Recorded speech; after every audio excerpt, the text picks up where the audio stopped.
Hello everyone, I am Dr. Anil Shirati, Professor at Jain College of Engineering, Belgavi. So today is our second session on computer numerical control, that is module 4 of computer integrated manufacturing subject.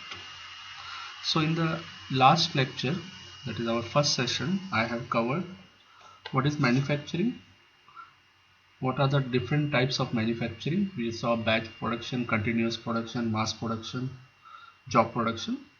Then we saw conventional machines, and then how the NC machine came into picture, their history, what is CNC machine we saw, what is the advantages and disadvantages. So in today's class we'll start further with classifications and different types of coordinate systems and different axis representation in CNC machine. In today's lecture I will be covering these 3 points. So let's start with the first point, that is the classification of CNC machine. So CNC machine is classified on 4 types.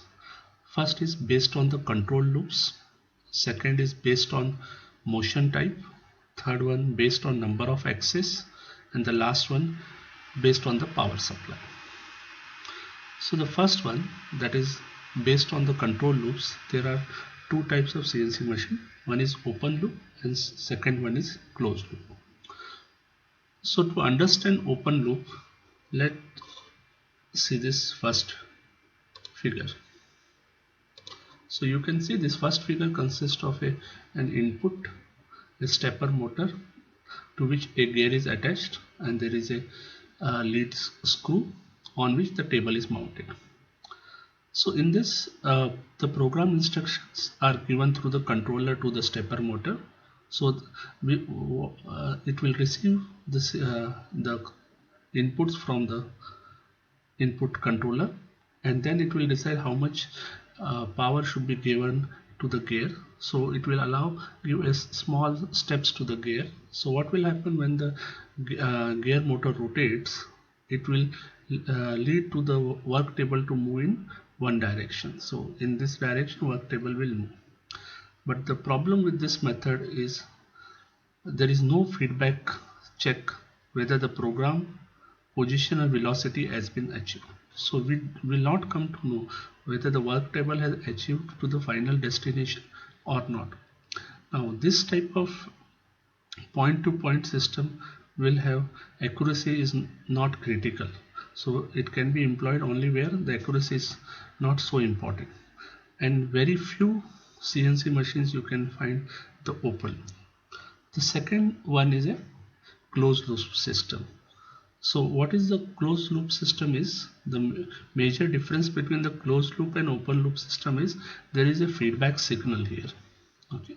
So what happens in the same process, the input goes to the control via controller, goes to the DC servo motor, then it will give the proper signal and command for gear movement. So what will happen after that, the work table will move in slide in this directions, and this, using the proximity sensors or position sensors mounted on the work table, we will come to know whether the table has reached that respective positions or not. Once it reaches to the respective position, the feedback signal goes to the controller and the next operation can be done.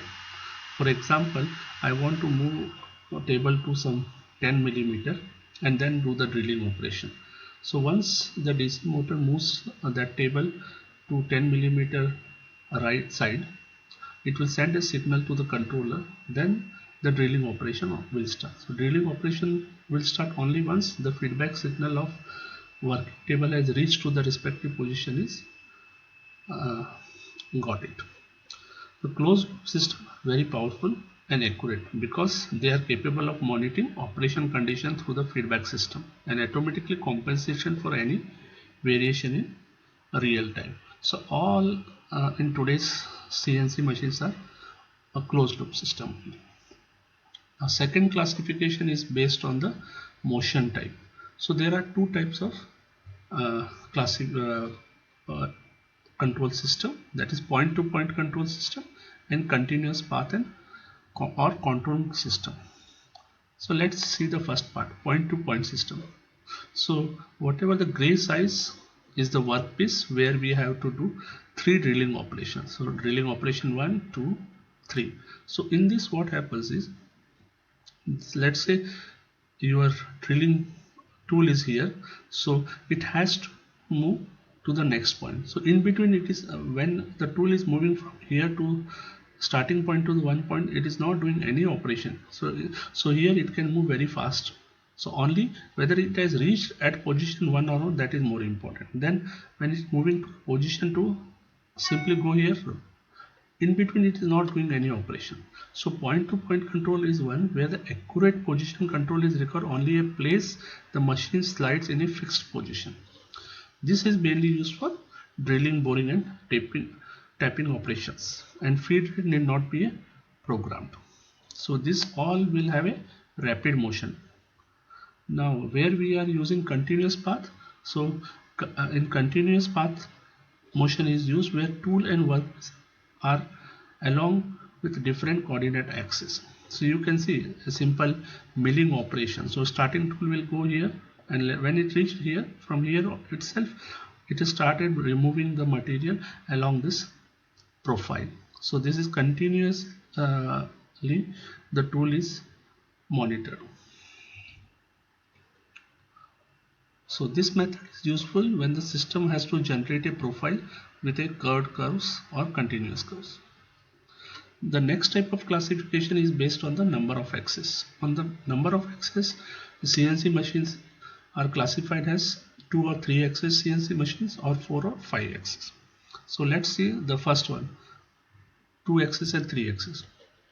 So CNC machine lathe will be coming under 2 axis machines, while the vertical milling machine is coming under 3 axis. So you can see in CNC lathe machine you are having only 2 axis, 1 axis and 2 axis. Along this only the sliding motion happens, but in case of a milling, 1 axis, 2 axis, these are given to the table, but the third axis is given to the spindle motion. Now if to the existing milling machine, if I give a rotation to the working table, there will be a 4th axis added. So this B denotes the 4th axis. So this is 4th axis, 4 axis CNC machine. But with not only to the working table, if I give the motion also the rotating motion to the tool. So this is where the tool is mounted. So this is the rotational motion B. So it is having 3 sliding motions, those Z, Y, X, and 2 rotational motion A and B. So the total are 5 axis. So that's why this is 5 axis milling machine.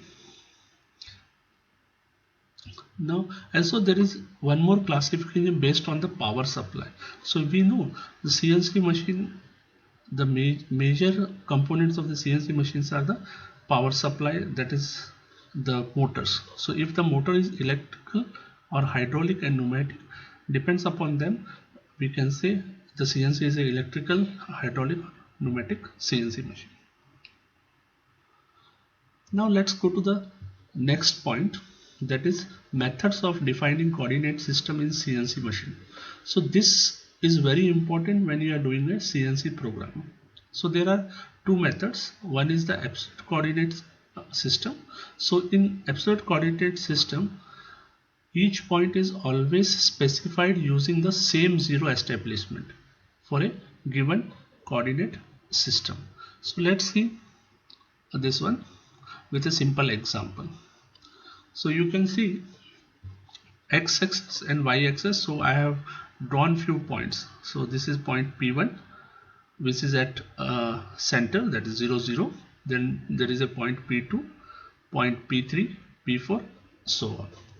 So how, when I'm using absolute coordinate system, how I define the points? Suppose I have to do drilling operation this at P1, P2, P3. So how I decide the coordinate system for that? So this is the process. So P1, as it is at the center, that is 0, 0. Then when tool has to move to the point P2, I have to define its coordinate. So 0 0 will always remain here only. Okay, it will not change. So what will happen if I see from here, the in x-axis no changes, in y-axis 4. Okay, so that's why you can see P2 is 0 comma 4. In x-axis is 0, y-axis is 4. Now let's go to third point. So if you see point 3, it is 2 units in x-axis and 4 units in y-axis. So 2 comma 4. If I go to fourth point, so you can see 5 units in y-axis and 2 units in x-axis. Similarly, we can go for P5 4 comma 6 and P6 4 comma 7. So in all these points, the measurement is done from this center, that is 0 comma 0. So the center is not changing. Okay, 0 0 is not changing, or you can say origin is not changing. Origin is remaining constant in case of a absolute coordinate system. Now let's go to the next one, that is the incremental coordinate system. So in incremental measurement, each point is specified using the path differential from the preceding point. So in such programming, controller must store and process the additional path measurement. So same, we'll take the same problem, same x-axis, y-axis, P1 is initially lying 0 0 and then P2 and all other points. So in this point, what we are doing is, let's see, P1, so we are starting the first point, so we have marked it as 0 0. So at before P1 there is no point, so that's why it is marked as 0 0. Now if you go to the P2, what is happening? For P2, P1 will become 0 0. So from here P2 will be measured. So P2, we are moving 0 in x direction no movement, and y direction 4 movement, so 0 comma 4. Now let's go to P3. So when you go to P3, you can understand more easily what is incremental coordinate system. So if for P3, P1 is not origin. For P3, the origin is P2. Okay, so coordinates for P2 becomes 0 0 now. So from here I have to measure the P3. So as 0 0 is lying here, I have to move only 2 units in x and 0 units in y. For P3, P2 is 0 comma 0. Okay, or P2 I can say origin. So for this one I have to move only 2 units in x direction. So that's why 2 comma 0. Now let's go to the P4. For P4, again P3 becomes 0 comma 0 or origin. From P3, when I am moving P4, I have to move only 1 unit y direction and 0 unit in x direction. So that's why 0 comma 1. So let's go to now P5. Now P5, you can see for P5, P4 is origin 0 comma 0. So from here, if I have from P4, if I have to go to P5, I have to move 2 units in x direction and 1 unit in y direction. So that's why in P5 you can see 2 comma 1. Similarly, we can calculate for P6 and P7. So that is good. You can see in P7 it is -1. So as in 7, this is for P6 is 0 comma 0. So you can see I have to move 2 units in x direction to come to P7, but I have to move -1 in y direction. So that's why 2 comma -1.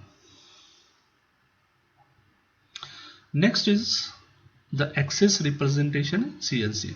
So if I am using any CNC lathe or CNC turner, this is the axis representation. Okay, so the two this is the jaw on which the workpiece will be mounted, and here the tool will be mounted. So any motion in along the turning, it will be Z plus or minus. Okay, so plus is towards right side, minus is towards left side, and any depth of cut is given in minus, Z minus. Okay, when I'm moving the tool this side, it is Z plus.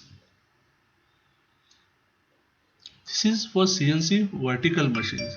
So you can see for vertical machines we got 3 axes. So this is y. So y and x are in are on working table. So working table can move plus x or minus x. Similarly, it can move plus x, that is towards the operator, minus x away from the operator. Similarly, the tool or the spindle mounted, it is moving, if it's minus z, it is moving more towards the workpiece and plus away from the workpiece. Now in this case, we have additionally, we will have rotation on all the axes. So x-axis is having clockwise negative, anti-clockwise positive. Similarly, in case of a y-axis and z-axis. So this is for 6-axis vertical milling machine. If you don't have any rotation thing, so it will become 3-axis vertical CNC machine. Now in vertical CNC machine, you can see the tool is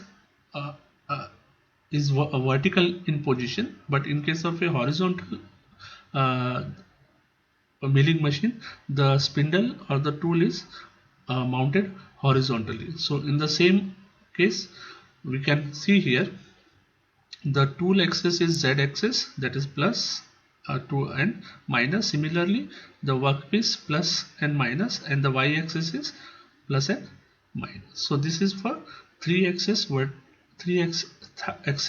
horizontal milling machines.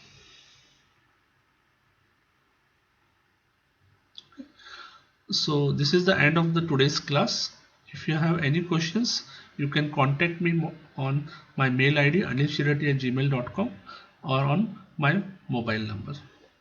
Thank you everyone, and I request you to subscribe the channel by pressing the bell icon. Thank you.